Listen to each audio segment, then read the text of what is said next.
content to cover tonight.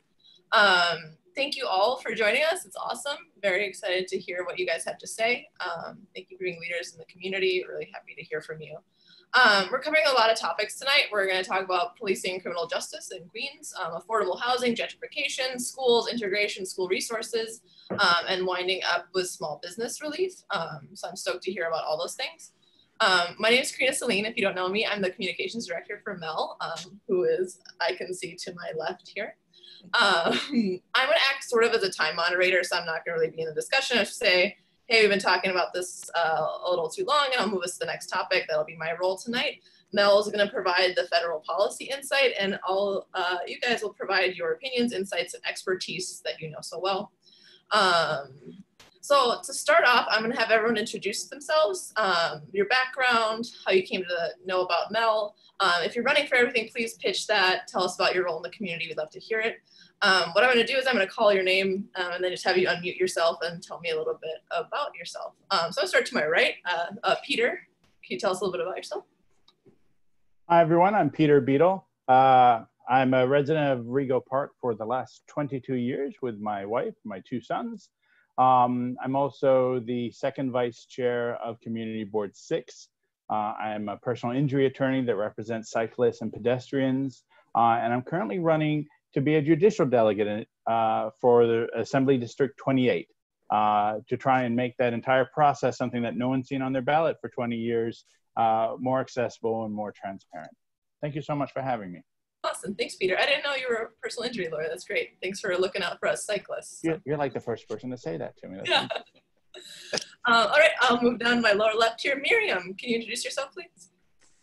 Hi, I'm Miriam Bensman. I am a resident of North Richmond Hill. I moved here 20 years ago, shortly after I got married, and I've raised 3 children here. And I've been active in a lot of different campaigns, both issue campaigns and electoral things, especially in the last 3 years. For the first time I'm running for something. I'm like Peter, I'm running for judicial delegate. And I'm actually running for it because I think it's total BS and should be gotten rid of, and I want people to know about that. Nice. We have to have a much better way of electing judges and nominating them than what we have now. Yeah, thanks for doing that, Miriam. We appreciate you. All right, gonna move on to Neisa, who is right below me. Hi, my name is Neisa. I'm a student at Emory University, but I am from Bayside, New York. I came to know Mel at a community event, but I first heard of him on Twitter, where his message really resonated with me. And I'm currently working on a campaign called Not My Townsend, and it's holding, I'm working with a bunch of alum of color to hold Townsend Harris High School, which is a very elite high school in Flushing, accountable for enabling racist behaviors among their students. Awesome. Thank you for doing that work, Neisa. All right, I'll move on to Maria, to my lower right here. Good evening, everybody. So my name is Maria Kaufer, and I am a reform-minded, small d democracy committed candidate running for district leader in Assembly District 28, Part A, along with my running partner, Ethan Felder.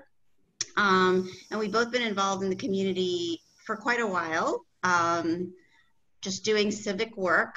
After President Trump was elected in 2016, I got very, very involved. I knew there was something very wrong for this to happen.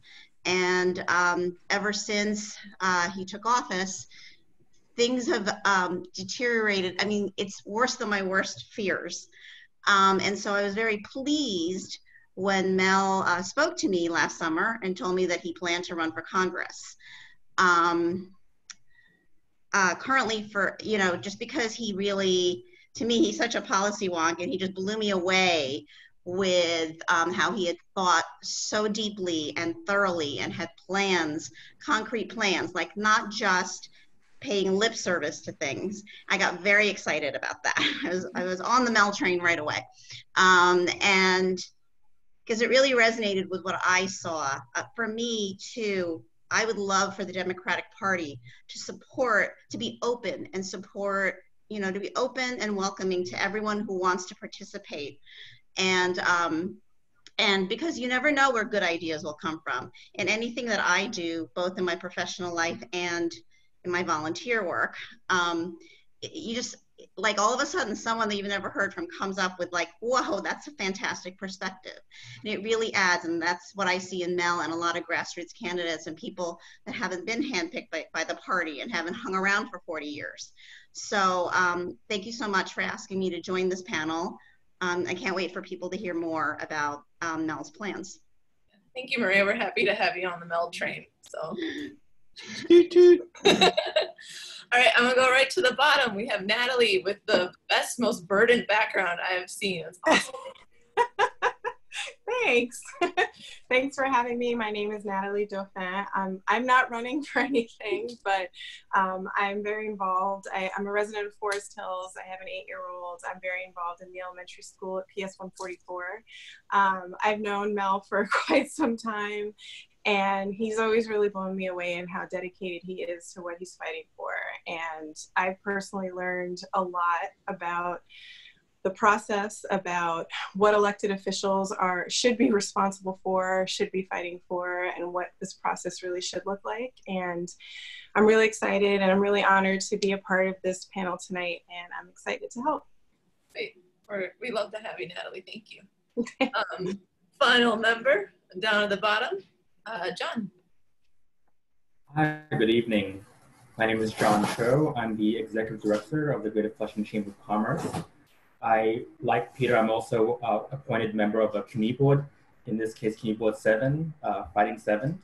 And like Mel, I've been involved in a lot of emergency assistance to support people in our community during this very difficult time. And, I am really blown away by Mel's leadership. It's not just the talk, he actually walks the walk, and I think that's the type of leadership we need in DC.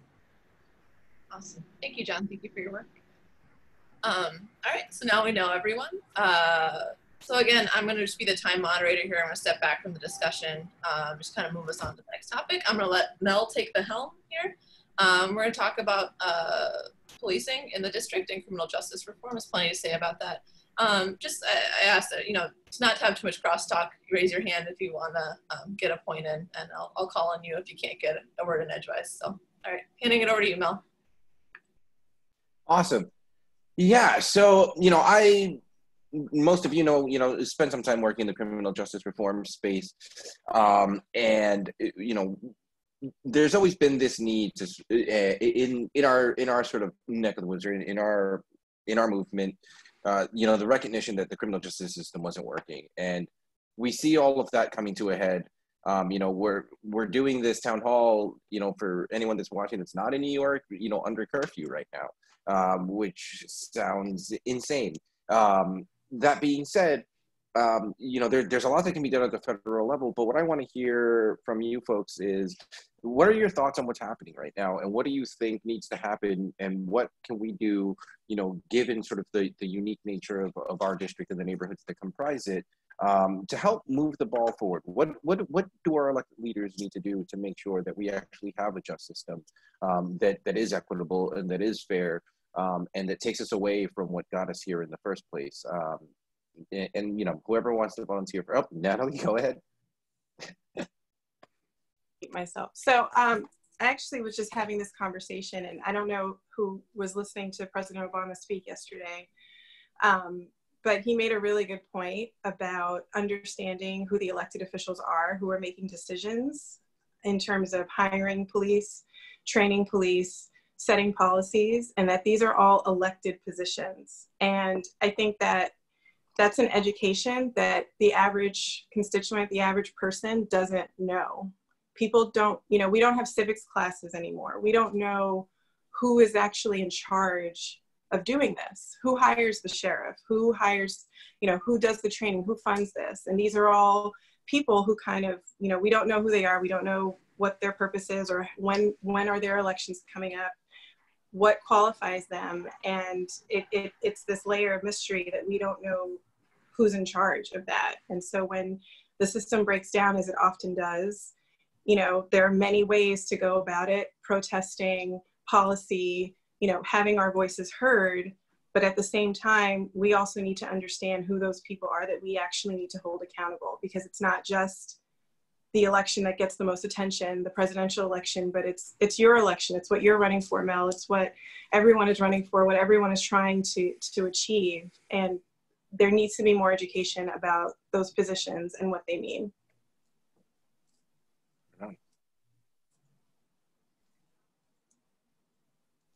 Peter. Yeah, thanks. That's a brilliant point that Natalie just made. It's really critical. There's actually a lot more that each of us can do than I think we realize.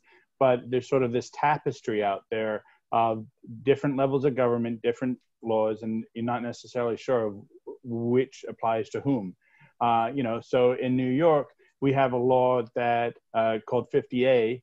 It's part of the New York civil rights law that actually allows the police to keep their records private so that you don't get to know about any other disciplinary matters that have happened. Now, that's a state law. So reaching out to your state senator, your state assembly person, you know, writing them a letter, giving their office a call, all this stuff gets logged. That's a way to push them to stand up for changing or even flat out repealing that law. Then you have to deal with the NYPD itself. They have a $6 billion budget. It's massive. And a lot of that is spent on groups like the SRG, the Special Resource Group, which are anti-terrorist cops that they use to actually police protests. So it really shouldn't surprise anyone that you keep seeing peaceful protesters met by very aggressive cops, because they have some of the most aggressive officers on that beat. We can roll that back, that's city level. So you reach out to your council person, people like Danny Drum, who's chair of the finance committee, Richie Torres, and Donovan Richards, who he heads the. Writing these names down. Oh, am I speaking too fast? No. So, but you know, that's part of the problem. It's one of the reasons why I and others are running for some of the positions we're running. It's because the system kind of banks on the fact that it knows it has all these levels and it has all these different little details, but that you don't know all that. So, you know, that's why, thanks for hosting this, Mel, because these are opportunities for us to educate our neighbors about how to reach out and make connections. And there's a lot of great groups, you'll find them online, that are always advocating on these very points. And I you know, Google them, go on Twitter and Facebook and find them, because there are folks who have given this a whole lot more thought than I have, and who are on the ground with the communities most affected by these things, that have done an amazing amount of work. CPR changed the NYPD is one that jumps to mind. So if you can find those and become active with them and amplify their voices, that would be wonderful. Yeah, absolutely. Because I think I'm glad y'all are bringing this up, because, you know, I think that the nature of the way we look at our system of governance tends to be a very one-way street.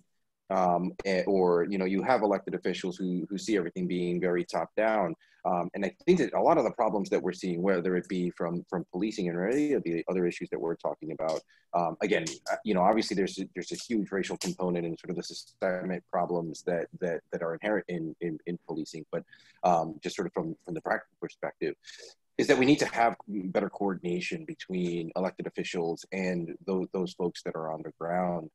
You know, when we're looking at, when we're talking about the militarization of the police, you know, there really is a direct federal connection there, right? I mean, when we're thinking about the tanks that we're seeing roll down Main Street, USA, you know, that's military surplus allowed through the National Defense Authorization Act, something that Grace Meng voted for, you know, and other Democrats have voted for too. But that becomes a problem, right? Something that seems like it's an okay vote, or something that you have to do just to quote unquote get something done.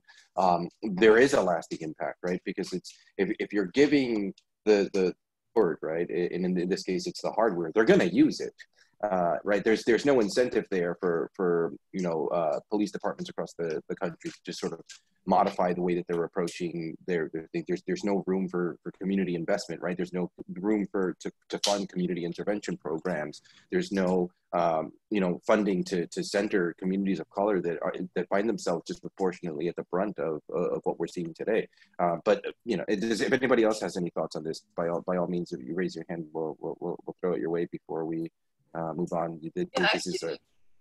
Mel, we have a listener with a question from Pearl, and her question is, so how, you're all talking about it, what exactly can I do tomorrow morning to engage my neighbors?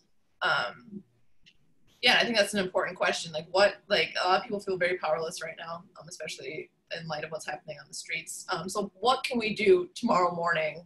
What steps can we take to get our neighbors involved in this? A question for everyone. Miriam, you want to go? Well, I think that we should be asking our neighbors to come. For example, there's a demo in Forest Hills on Sunday afternoon at 4 o'clock that Maria helped organize. And I think that's really important. I think it's wonderful that how much this movement, which started as primarily a Black movement because they were the most victimized, is being embraced much more broadly. And there have been beautiful demos in Astoria, and there have been demos in Far Rockaway in Jamaica, and I'm really glad there's going to be one in Forest Hills. And I think people need to do a lot of listening and learning. But I also think we need to have stronger demands. I mean, I was at a demo at Borough Hall today where it was mostly elected officials speaking, and it was mostly this push for 50A, which would make police disciplinary hearing, misconduct records be open so that if you have a trial, you know if the police has got a bad history. Right? And it's important. And that's a great rule, and we should get rid of it, not what the governor's saying, which is to reform it. There are much broader things. I mean, Zellner Miri, who's a state senator from Brooklyn, has a whole list of things he put on Twitter that have been in the legislature and bottled up. There are rules that would make the hearings not be within the department, the police department, but if they would be outside of it, would allow, have an independent prosecutor in the state and the AG's office. There's a whole lot of things that other legislation that's really important. And there's federal and city legislation too. And for years and years, all this stuff was shunted aside. The police have too much political power, and their budget keeps getting boosted, and they keep being given functions that they should not have. They should not be in charge of school security. They should not be responding to mental health emergencies. They should not be responding to enforcing that people wear masks. Why do we need to have people with guns doing that? And also, I think we have to hold the mayor and the governor accountable because people are protesting the police, so they're unleashing the police on us, and the police are rioting, beating people up, peaceful protesters. So I'm sorry I went on too long. I just want to help answer Pearl's question too about what can you tell your neighbors to do. I don't know how involved you are in social media, but there's a lot floating around of lists of organizations you can donate to, phone numbers you can text that you can call. On Instagram, a lot of people are doing just swipe ups where your email is pre-populated and generated that you can send an email out, sign a petition. So I think there's a lot of things you can wake up tomorrow and do, and resources and phone numbers and posts and letters that you can send out that are very meaningful. there's many lanes in this issue. Protesting is an important one, but a lot of work can be done from home, from your computer, from your phone, that you and your neighbors can act on immediately. Yep. And if I could add, two simple things that people can do right now. One is make a plan to vote. And what I mean by that is, you know, I think a lot of the periods for registering, but I think many people that are tuning in, or your neighbors, we have plenty of people registered to vote. The problem is they don't go ahead and exercise that, you know, their right to vote, but they should make a plan. And what I mean is, you know, research the candidates. There are, if you need help, certainly Peter and I and Miriam, you know, we posted on social media, New Reformers website has it, Mel has it, where you can find your sample ballot. So you can see who the candidates are for your election district, even before you go to the polls, or before, if you've applied for an absentee ballot, before it's mailed to you. So check them out, research them. Look, if you look up Mel, he's got these policy plans, all well developed, in this issue, criminal justice reform. And then if you think about the party, the people that actually will support democracy, you know, research those candidates. If you look up any of us running for party positions, you won't find that so much with the county, the county candidates that have been in office for, I don't even know, 20, 30, 40 years. You won't find that because they've never been challenged before. They never had to defend what they're doing, or more importantly, what they're not doing. So one is make a plan to vote, really become an educated voter. And number two is make sure you fill out the census so that moving forward, we get adequate representation and resources, and then we can exercise our power to affect all the changes that Natalie was talking about, to, you know, for the organizations that we fund or the other actions. Yeah, and before we move on, there's one thing I do want to say, because I ended up popping into the Borough Hall rally, and I put it in quotes because it became a political rally, and that's where I stepped away from it, because you had some elected officials up there who have helped reinforce the police state that we have right now, just yelling Black Lives Matter. But where were they when we needed them to be putting forth reforms? Where were they when we needed to put legislation? And so the one thing that I encourage, anyone that's listening, yes, participate, do all of these things, but you gotta keep putting pressure on the electeds. You have to keep putting pressure on the policymakers, because it's not enough to say that Black Lives Matter if you are not putting forth the legislation that affirms that right. Right. We have to recognize that we didn't get here by accident. This isn't a few bad apples, right? This is a systemic problem that isn't going to be ameliorated by anything short of comprehensive reform from the federal level all the way down, and that it is going to require some tough decisions. It's going to require a lot of funding, but we can get there, right? We can get there. And I know we have a lot of community board folks here. I mean, once upon a time I sat on community board 9. And I think back to my time there, and the times that, a little bit of graffiti would show up in the neighborhood, and it's a quick, the precinct, are you going to increase, your patrols? And, at some point we have to think about, what does it mean to actually, take care of our own communities? What are the things that we can learn to improve our communities, that don't rely on having to, bring in the police that are going to criminalize, the acts and sort of continue to compound a problem that's already started. We can't lock every problem away. We can't handcuff every problem away. At some point, we have to stop bringing in the police to solve all of the problems that fundamentally are one that are, sort of rooted in our society and in our own neighborhoods. So Karina, I don't know how we're doing on time. I don't want to. Yeah, I mean, this is a topic we've had several weeks of webinars about, and still not running out of things to talk about. Yeah. I do want to take one last question, just because someone submitted it in our Q&A, and then we'll move on. So Joshua Aldridge asks, and y'all can see it, I think, if you click on the Q&A at the bottom of your screen. Beyond defunding police and limiting the scope of what their services can respond to, what are some changes or initiatives we can make to change the way our criminal justice system works and make them work more for the people, as opposed to being a profiteering mechanism for the government? And Mel, I think you touched on that a little bit. If anyone wants to hop in, just kind of flush out that point, and then we'll move on.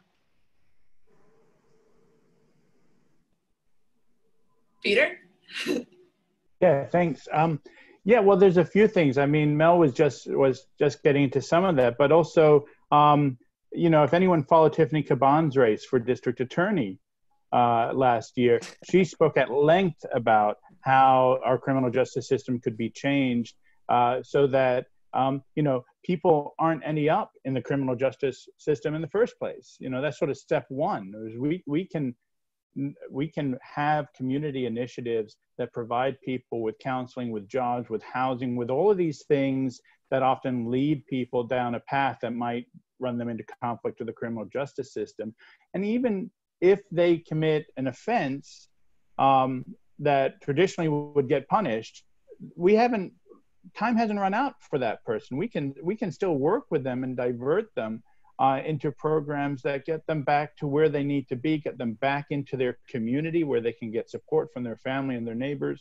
You know, unfortunately, as I think Josh is getting to in his question, our criminal justice system is interwoven with our capitalist system. And so it becomes a pathway to, you know, it's in the system's advantage to just be locking all these people up. And we don't have to do that. There's so many creative ways. One thing that stunned me when I learned about it is that actually New York City spends a lot of money on nonprofits that provide programming and assistance to folks who have been in the criminal justice system, but it doesn't bring them together.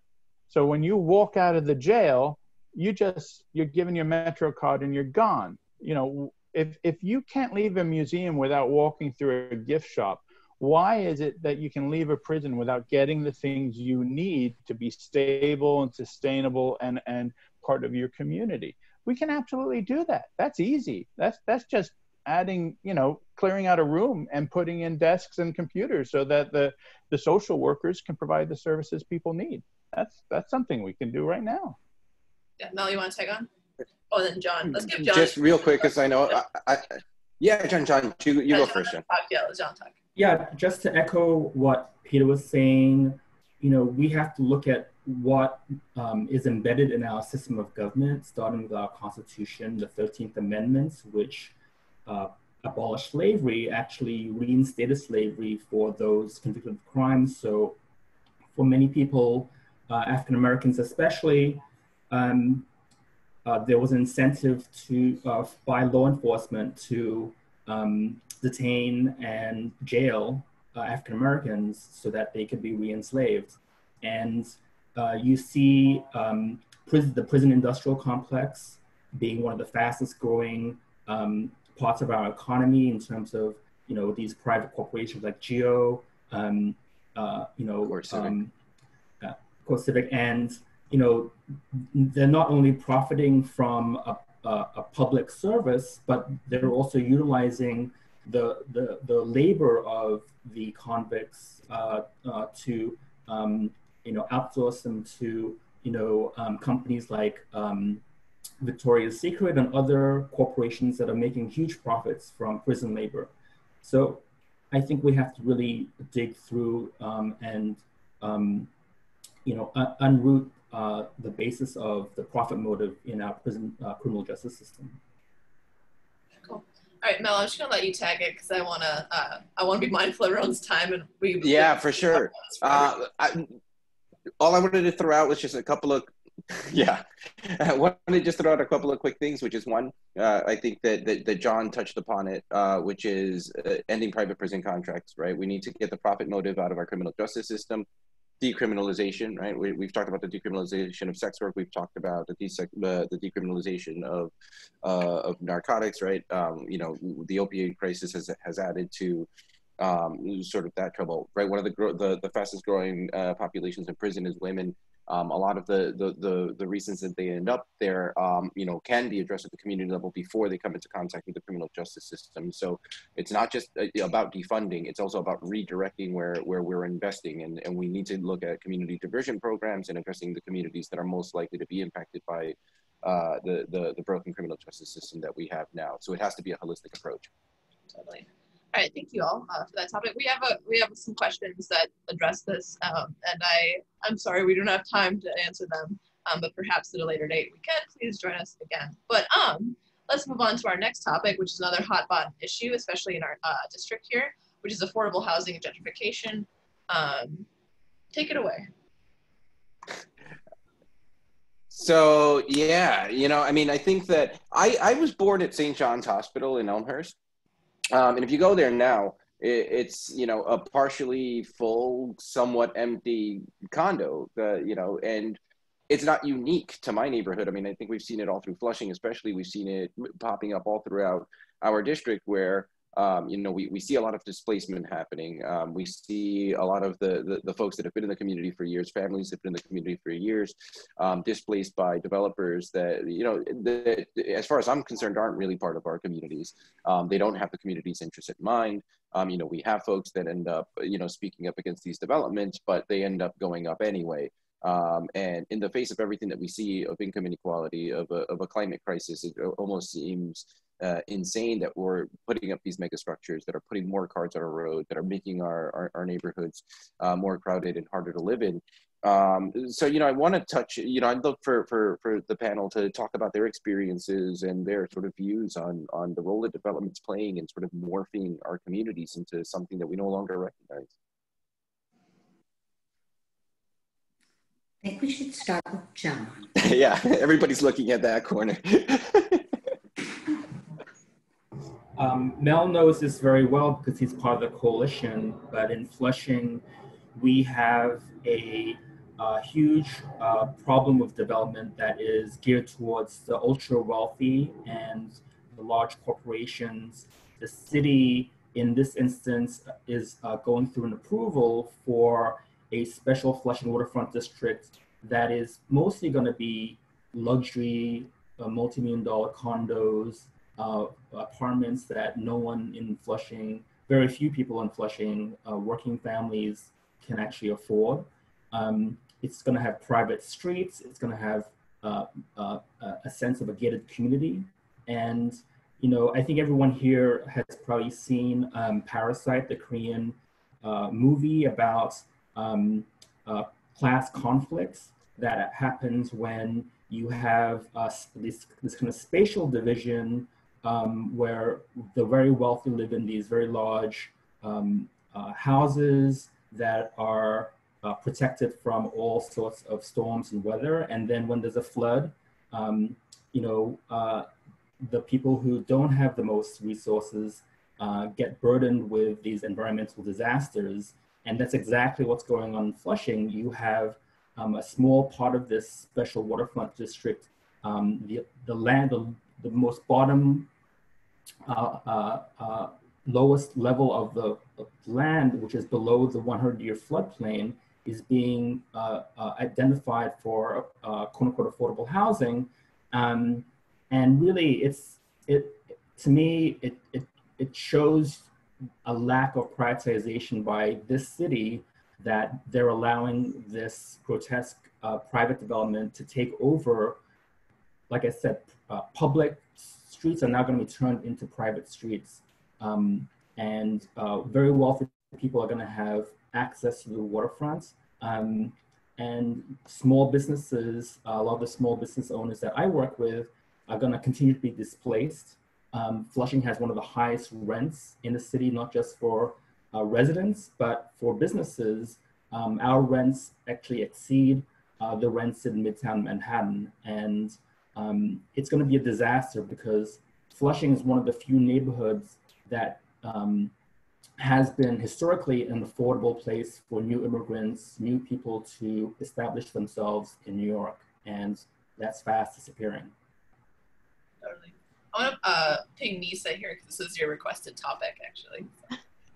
Yeah, so whenever I come back from school at Emory, it's like I never recognize Flushing. All of the businesses that I grew up patroning don't exist anymore, and it really makes me like sad. And I realize like it's intentional. Like these zoning policies and laws like are intentionally pushing out these immigrant small businesses, and in its place leaving luxury apartments and like hotels and like waterfronts that no one but the very, very wealthy can like access. And it's like it kind of reminds me of like Occupy Wall Street, just because like they say they're gonna do like public-private like spaces, but it's like oxymoronic. It's not. It's never gonna be public. It's never gonna be accessible to the people, and no one is really holding these luxury developers accountable and ensuring that there are affordable housing units and spaces for the public. Yeah, and, you know, I think that because we're speaking specifically about the Flushing West to some extent, right? I think it's particularly egregious that when you look at the renderings, the quote unquote affordable housing, which again is going to be out of reach for the vast majority of working families who live in Flushing. It's not affordable by any means, you know, is also so far segregated from the rest of the mega development that's going up, almost out of sight, out of mind, next to where that U-Haul building is there. So again, it is very intentional. And, you know, we talk about zoning and stuff, and, you know, yes, that is a city issue, but I think that, you know, as a representative of the community, when you're an elected official, no matter what your purview may be, you have an obligation when the community is asking for your help to stand up and be there. You know, I think it's no small coincidence that one of the biggest, the lead developer on that project happens also to be one of the biggest owners to the current sitting congresswoman, who's been all but silent on this issue. You know, I think at one point I saw a letter sent to the community board after it had already voted to move that project forward, which again is great politics, but it doesn't actually help the people in the community who have a lack of leadership right now in trying to sort of defend what's left of the neighborhood that is so New York. You know, when I think of Queens, you know, like Flushing, it ends up being one of the first places that pop to mind, both for its diversity, its cultural history, and just, you know, what it means to the rest of the borough. So it really is a shame that we have to have someone like AOC come in and talk about what's happening in our district, because we sort of lack that leadership right now. But I'm so grateful that, you know, we have someone who's sort of willing to buck the tradition, even if it's not her district, when she sees something wrong and go, hey, you know what, the people of this community, the working class folk here, like, they deserve to have their homes. You know, we don't need another high-end luxury hotel popping up into an already incredibly dense neighborhood, right? That's only going to make living there harder for the folks that are there. But yeah, I'll get off my soapbox right now. Yeah, we actually have a couple questions that I think could help with this. So from Marsha, I see your question. We're gonna attack that onto the small business portion, because I think that bleeds into it just for you. From Joshua Aldridge, we have, how do we actually work and make a housing guarantee workable, passable legislation? And that might be a question for Mel, but I'm sure there's folks who have experience with that as well. So. Right. So look, it's going to take a lot of work, right? And what we do need is to make sure that we're building coalitions from the ground up. And, you know, the homes guarantee is informed by those that have been closest to the problem, the housing advocates that have been working on these issues for a very long time, and they're really the ones that really deserve the credit for putting this together. But it needs to go beyond, you know, just the activist world. And as electeds and those of us running on a homes guarantee, I think we have an obligation to do a lot of education, both through our campaigns and, you know, when we're no longer in our campaigns, to continue mobilizing around this, because you know, the real estate industry is going to push back incredibly hard on a homes guarantee, right? And when you think about the fact that part of the homes guarantee is getting rid of the Faircloth Amendment, which was put into place specifically to prevent the creation of any new public housing, that's not an accident, right? Because who benefits from the real estate, obviously, that's going to be made available? It's going to be private developers.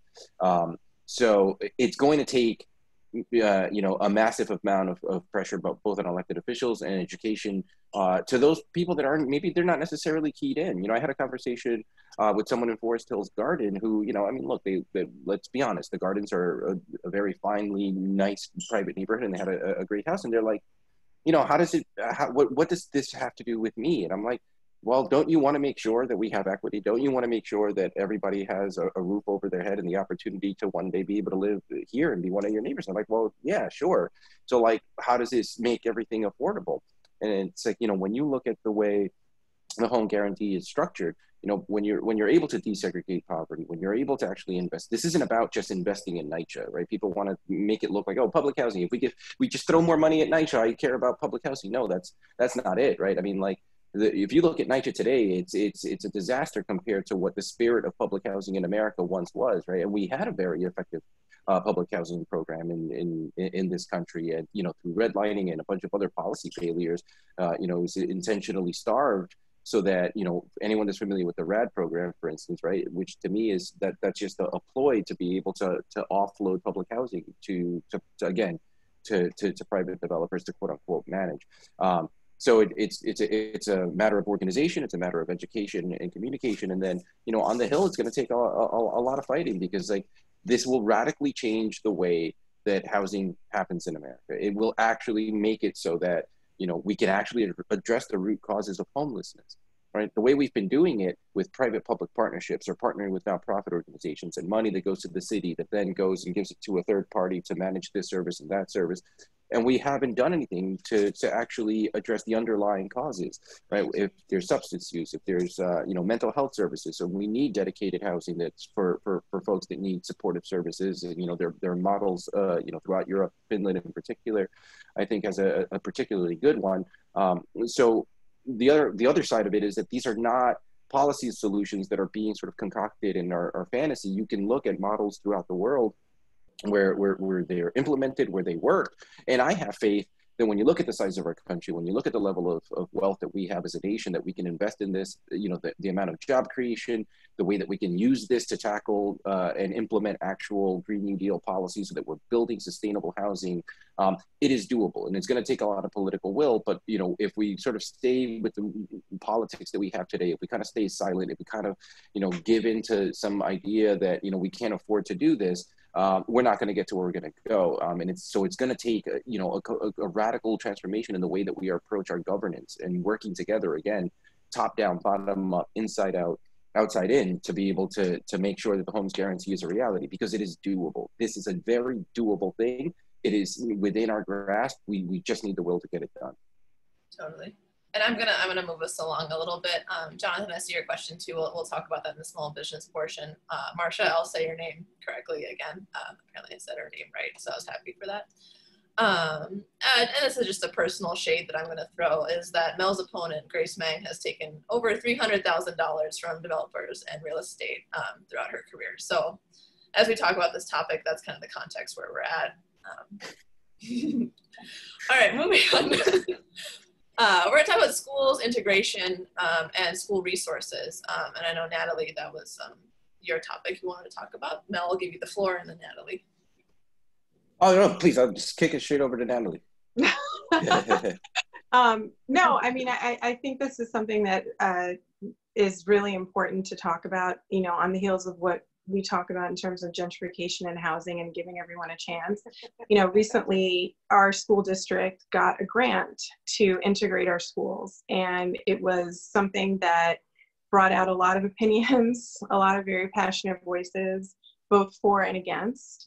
And it brought out a lot of ugliness in this district, because ultimately what it came down to was a very us versus them spirit, and having, those kids come into this neighborhood. And it was awful. It was the worst example of, before the last week of what people really feel like in this community. And it was very disappointing. And I think what got lost in all of that was, why are we having this conversation?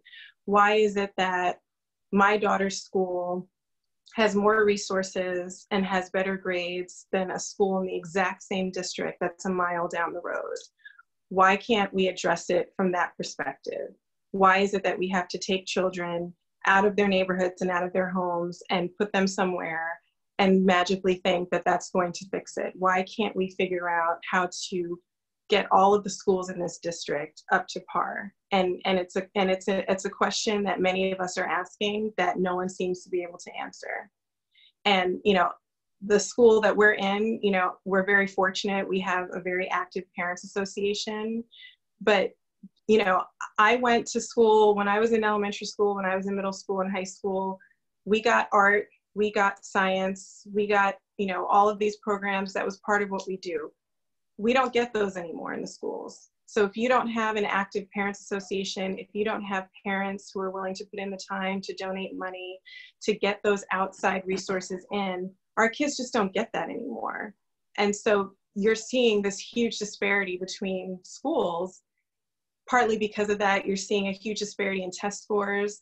There are no resources. Parents are not able to get involved. The school's not getting involved. There are kids who don't even know anything about testing. I really can just go on and on about this, but you know, it's something that myself as a parent, as someone who lives in this community, as someone who's very involved in my school, I still haven't seen an answer from our school board. I still haven't seen an answer from the CEC. I still haven't seen an answer of how we're actually going to address this.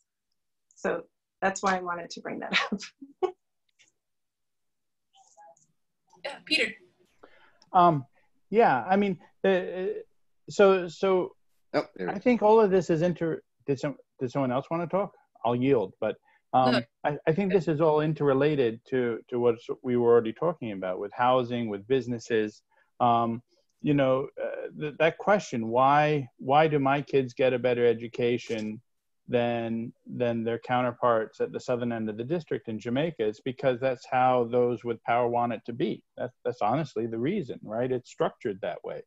You know, you look at this part of the district, the council district 29, very few hotels. Why?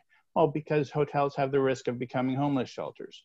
What sort of development is there? Very little, almost none, in fact, I think that actually qualifies as affordable housing. Why? Well, because developers, when they come courting and negotiate with the powers that be in this district, they're not being encouraged to create that kind of housing. You know, we have one development that after a huge fight before I moved into the district was sort of public housing, but they had to fight to get those buildings built. And it was in the model that, you know, this now has become private ownership. So it doesn't really qualify as public housing anymore. That's all been very deliberate. You need to have a system in which anybody can live anywhere. And in order for that to happen, that means you have to have housing that is affordable to everybody everywhere. If there isn't affordable housing in Rego Park and Forest Hills, then of course those families can't live here. And what also ends up happening is when people with money and resources decide they like a new neighborhood, I want to go to Bed-Stuy now, well, then it just gets reshaped to satisfy them and their friends and people they know start moving in. And the neighborhood gets reshaped for them without any provision being made for the people who have historically lived there. That requires a lot of deliberate action and not creating old style NYCHA warehousing of people, but providing people with a building that looks just like the one next to it, but which they can afford, you know, so that they're integrated. You need communities in which every kind of, I have no problem with a luxury building being built, so long as you're also building a house, a real house for working families and for people who don't have an income, right? The supportive housing that Mel was talking about needs to be right there as well. It should be in this community. And only when you have everybody living together can you start seeing equal outcomes and equal resources. And it shouldn't be so dependent on whether the parents in a particular neighborhood have the extra time and the extra money and to that's what it donate to is. Their schools. That's what it is. Unfortunately, that's exactly what it is. And you know, the parents, they can't. If you have people who are working 2 jobs, who are working different shifts, who are not able to fundraise, who can't afford to fundraise, who can't come up with tutoring groups, who don't have the bandwidth or the time, you know, it's unfair to those children that they're not getting those opportunities. And then you have, you know, administrators, counselors, you know, when we talk about testing and what, you know, the emphasis that's put on these test scores for these specialized schools, a lot of these kids don't even know anything about the testing. They don't have access to tutoring. They don't have access to resources to prepare for those tests. But a school down the way, a mile away, half a mile away does. And it's completely unfair, and it's very frustrating. It's very frustrating to watch. Yeah, for sure. And you know, I think at the federal level, you know, and especially under this administration, that's done so much to cut funding out of integration programming. Not only does that need to be restored, but I mean, we're talking about a measly investment. We were talking about millions, and I think we need to do a lot more. You know, obviously the implementation has to happen at the local level. You know, but I think about the way that, you know, my mother went through the public school system in Brooklyn in the 60s. And to her, you know, being a young Puerto Rican brown woman in 1960s Brooklyn, it was not a great experience. And in, you know, in raising me, she wanted to have she busted her ass working twice as hard as a single mom to provide for my education because of that, right? Because she knew that, like, we were only going to be able to live in certain places, that only certain schools were going to be available to me that were not going to be available to somebody that lived in Forest Hills. Like, you know, to have Newtown High School versus, you know, Forest Hills High School 20 years ago was a completely different set of options that was not something that my mom wanted for me.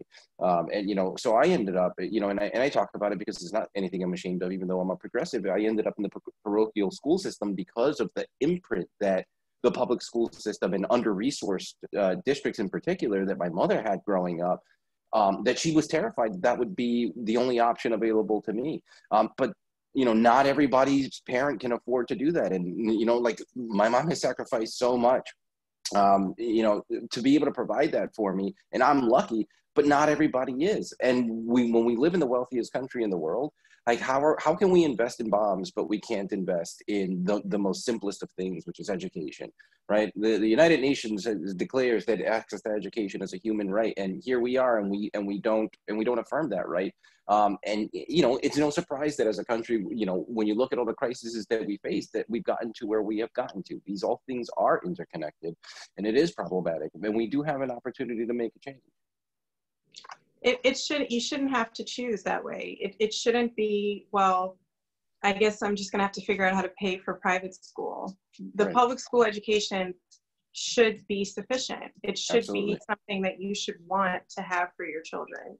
And Absolutely. and even, you know, what happened here with this grant, you know, nobody, you know, it just popped up. You know, the grant was accepted, and everyone just had to deal with the fallout. There was no input, there was no discussion, and the discussion was being focused and centralized in one place, and not everyone was being given an opportunity to really talk about the true impact, whether it was busing, commuting, you know, what services are you going to provide to these children when you take them out of their neighborhoods? You know, how are you going to get them here safely? How are you going to get them home? Like, these were all decisions that weren't really being thought out. And now with the pandemic, everything's, you know, paused and not happening and not being spoken of. And who knows what the future is going to be. But, you know, if the community hadn't spoken up, it would have been a total railroad situation where we would have woken up one day and found these decisions had been made for us. And, you know, this kind of goes back to what I said earlier, that people really don't know who to turn to about these things. Who is the right elected official? Who is the right person sitting in a position that I can either write to or call or vote for or vote out, that's going to make this a more transparent process? And nobody knows. Nobody knows. I mean, honestly, the correct answer is all of them. You know, I don't look. Yes, you know, we have sort of our purviews, right? The things that we actually can affect change in or not. But look, you're an elected official. You represent, like, people listen. You know, you're a member of Congress, right? Within this party, and everybody knows how tightly knit all the politicos here are, and how closely they depend on each other for their re-elections, for volunteers, for even access to donors, right? You're able to put pressure on your fellow colleagues. So my answer is all of them. Don't let them kick you off to, you know, whoever may be on paper the one immediately responsible, because they all have a role, they all have an obligation and a responsibility to fight for their community, even when it goes beyond their scope. You know, when I worked for a member of Congress, you know, like, yeah, we knew that we had our limitations and what our roles were, but we didn't shirk away from taking up a case that came into our office. All right, it's easy to kick it off, but, like, don't let them, because they have a job to do and they're not doing it. If I could just add one last thing. New York State spends the most, in the entire country, spends the most per capita for public education. What a waste of resources that we could either allocate somewhere else. It's just,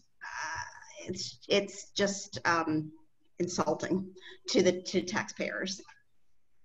What is it getting spent on? You know, as like a student who went to Townsend Harris, who was just like elite high school in Flushing, you know, we started like Not My Townsend because there was no transparency and no accountability from our administrators. You know, I've had friends who were Black students and women of color just come to the administrator with like problems within the community, like racism or sexism or sexual harassment, even from the teachers. And like they always said, we'll handle it, but then nothing ever happens. So it's like, where does all that money go if it's not going towards the students? Like, where's the transparency? Why don't we know anything? And, you know, the campaign it's only like a month, 2 months old, and we've made some progress on some goals. But the fact that students had to come out with their trauma and stories in order to get them going is just unacceptable. You know, we should always be mindful of marginalized communities within our school system. And like at an elite high school, it's like you only have like 10 Black students. That's like, shouldn't you have resources for them? Shouldn't you try to recruit more people from those backgrounds? It's just unacceptable and unjust. Miriam, do you want to add something? Well, I just wanted to say my 3 children all went to 499, which is right near Townsend Harris, actually. So it's it's actually in this district, I think. It's Queens Colleges, and it's on the campus. And it, you know, it was a lottery school. I didn't like our neighborhood schools very much. I thought it had beautiful facilities. And in some ways it was a really great place for them.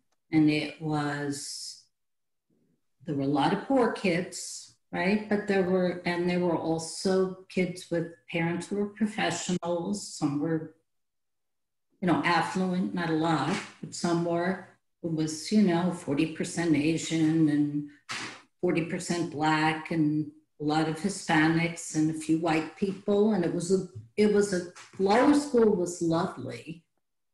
But I have to say, you know, there were real issues, especially in the middle school, with the racial dynamics and who was in the gifted, you know, the blue group and the yellow group, or who was, you know, was quite problematic. And also there was a real, I mean, this was one of the better schools, but they were neglected. My kids had, you know, started having a lot of anxiety and issues, and the school handled them terribly. And, you know, I feel like the schools in New York there's an awful lot of money that goes to various bureaucracies stuff that we could get rid of, and we could offer a lot more services. I mean, there are an awful lot of kids in trauma, and they need help. And that's a much better investment, and we would have a lot less policing problems if that was help addressed. I mean, it's painful to me. And it was a better school that we had the sophistication to find. You know, it's not a neighborhood school, and it was good, and, you know, it's just very painful. That's because, you know, they're not focusing the money on the right things.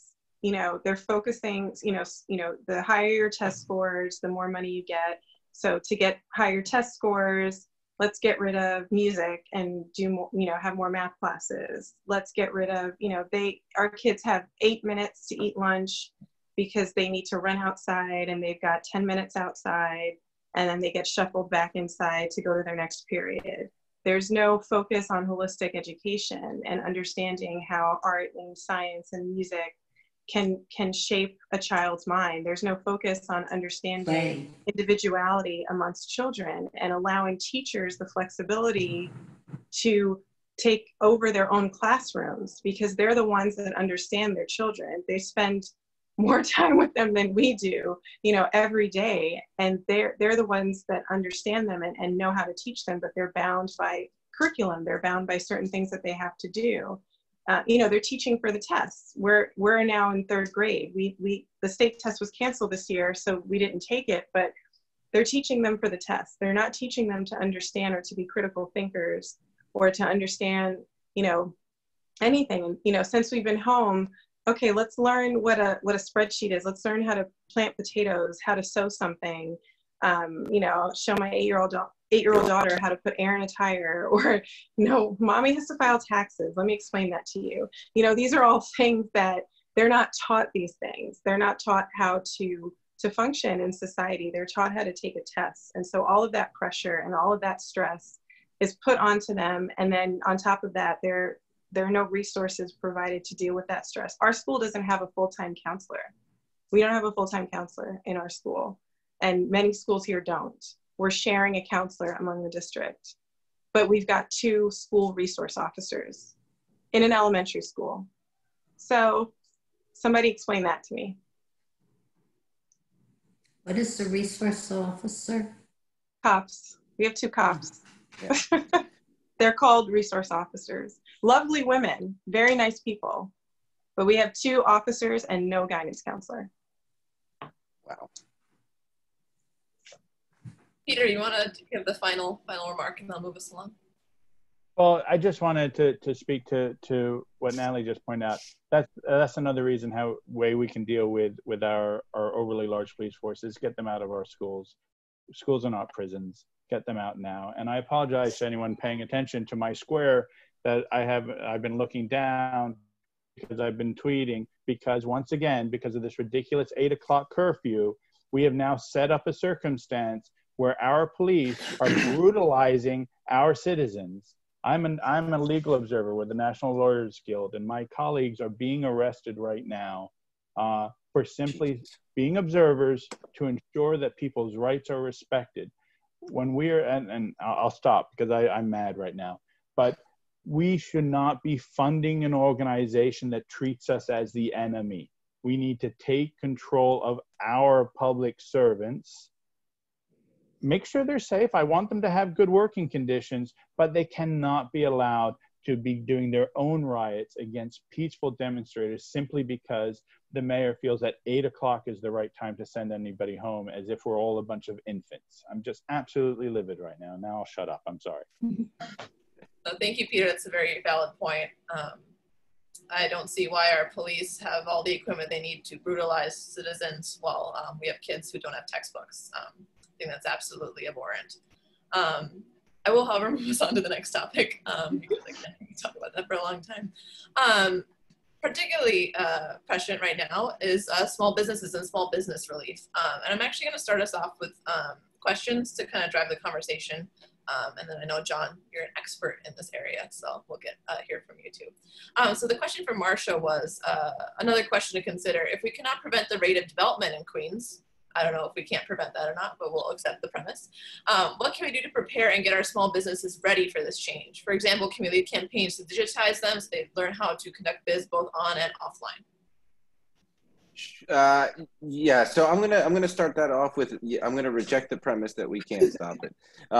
And the reason I rejected it, all joking aside, is that if you look at, you know, what's happened in Flushing, I think it's a good example because you had a lot of immigrant-owned, local community-owned businesses, right, that are very mom and pop, right? I mean, I think that's where you could see the traditional mom and pop stores that we see in other parts of Queens. You see it in Flushing. And as these developments have gone up, right, that jack up the prices and the rents on these small businesses, they cannot afford to keep up. And they're inevitably displaced. And there's no amount of preparation there's going to have a small business be able to compete. You know, we're not talking about mega chains, right? You know, they're already at the margins that end up getting crushed. So we absolutely must win the battle against developers.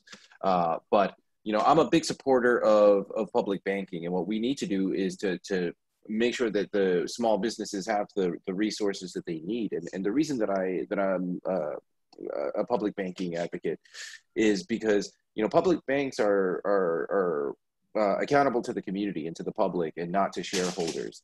And what these small businesses really need are low interest capital to be able to invest in their businesses, to grow, to pay the fair wages to their staff, and stay in business. And there is no one better suited to know what a community needs than the members that already live there. We have a system of accountability. There's a lot of advocacy going around this, and I think that what we want to make sure is that we're building strong, centered, and thriving communities. And the way we do that is make sure that people that are living in these communities that want to start small businesses are able to do it, that they have the low interest capital to do so, and that they're not held hostage by these giant corporate banks with ridiculous fees that are essentially enslaving them. And then when they can't keep up, they close up shop, and then, here we have another large national change kind of move in and kind of alter the character of the neighborhoods that we've grown to know and love. That said, I will kick it off to anyone who'd like to speak. Obviously, John, I know you have a lot to say on this topic, so we'll leave it to you. Yeah, just to continue the conversation about how we can resist some of this development that is displacing small businesses in Flushing. Specifically, I know when Mayor Bloomberg was selling municipal parking lot number 1, he could easily have created a community land trust or some type of nonprofit mechanism to ensure affordability, not just for residents, but also for commercial spaces. But instead, he and his administration decided to sell the land to a private developer, the same private developer who is now driving the process on the waterfront to build luxury condos and big box stores that we know are driving small businesses out of Main Street and making Main Street, this ghost town for many neighborhoods. And I really, I am very concerned about the future of Flushing. And I think everyone here, everyone in City Hall in Albany and Washington, D.C. should be concerned about what is happening to the ability of regular working families to start a business, to be able to be economically sufficient, and to succeed. We always claim that small business are the bedrock of our community, but our policies don't support that assertion. And we really desperately need new leadership in Washington, D.C. to change, for example,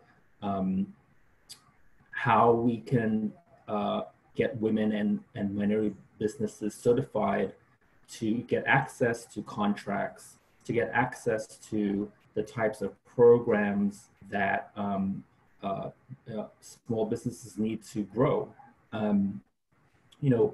We need not just during a pandemic, but as a regular way of operating government, easy access to loans, as you mentioned, Mel. Not just public banking, but an SBA that is actually providing low interest loans, not through banks, but directly from the federal government, and cutting out the middle man, because right now a lot of businesses can't even get these payroll protection program loans because you have to get a bank to approve it. And if you don't have a good relationship with a bank, you don't have good credit, you're not a prior customer, you're out. You don't get these grants and loans that the federal government is offering. And so there needs to be a fundamental realignment of values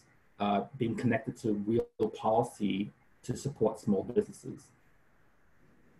Yeah, 1000%. And we also need to really be precise about what we're considering a small business. I mean, we just saw, Ruth Chris gets to get money from the federal government as part of COVID relief.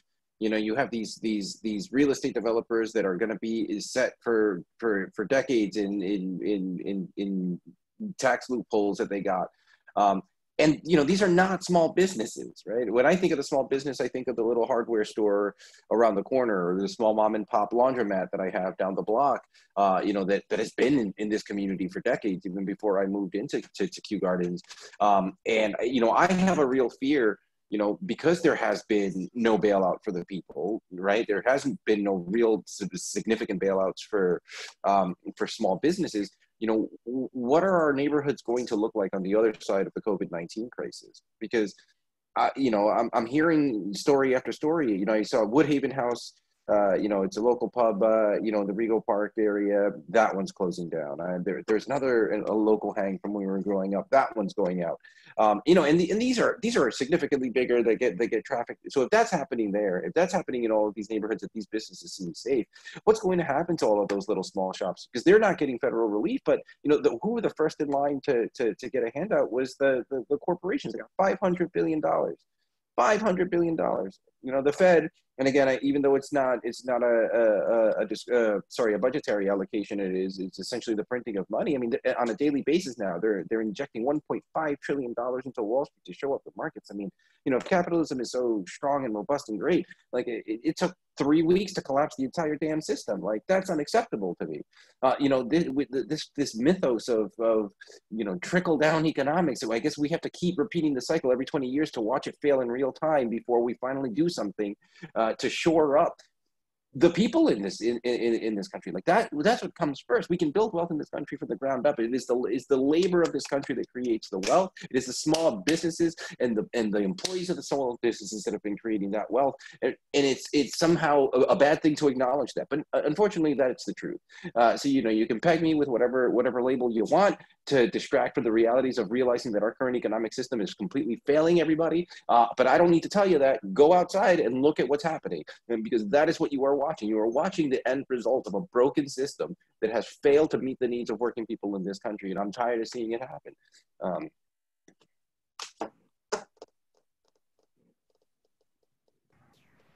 Mel, I just want to add that when Amazon was thinking about creating a second headquarters, the mayor of New York and the governor of New York were falling all over themselves trying to find billions of dollars in subsidies to help this poor mega multinational corporation find a home in Queens.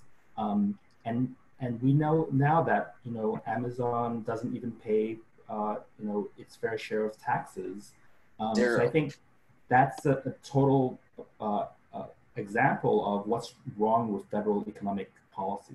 Oh, 1,000%. And I know that there's probably somebody out there going, well, no, it wasn't a benefit. It was a tax abatement. Look, they don't need it. They don't need it. All right. If the man can build rockets, he doesn't need a tax cut to displace working class communities in Queens. Take it somewhere else. Well said, Mel.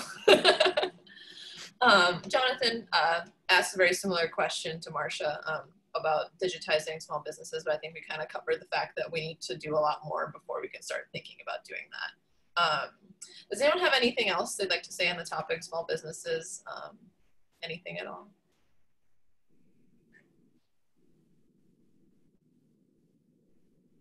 Cool. All right, I once had a really great teacher say that you have to wait 10 more seconds than what feels comfortable after you ask a question like that, because people don't realize that they have a question. So, all right. I mean, oh, do you ask me? Well, it's hard. You've now learned. It's hard for me to keep my mouth shut.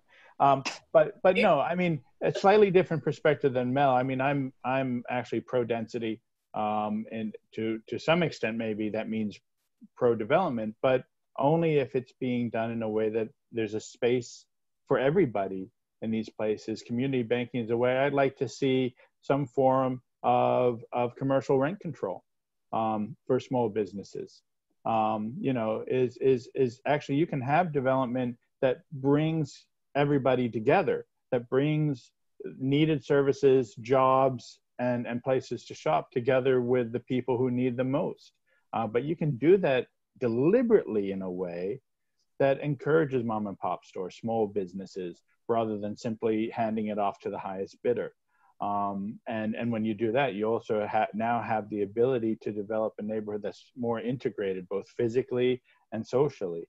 It's a place where you live, where you know, why I love living in Rego Park, because I do have a car, don't tell anyone, but I don't need it.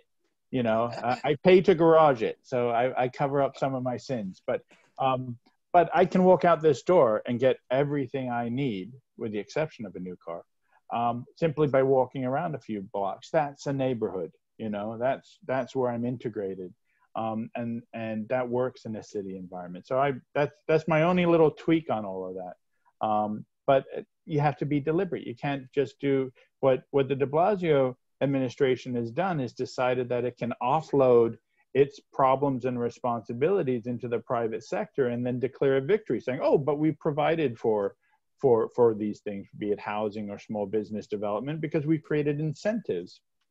But the incentives are measly, and it's really just a giveaway.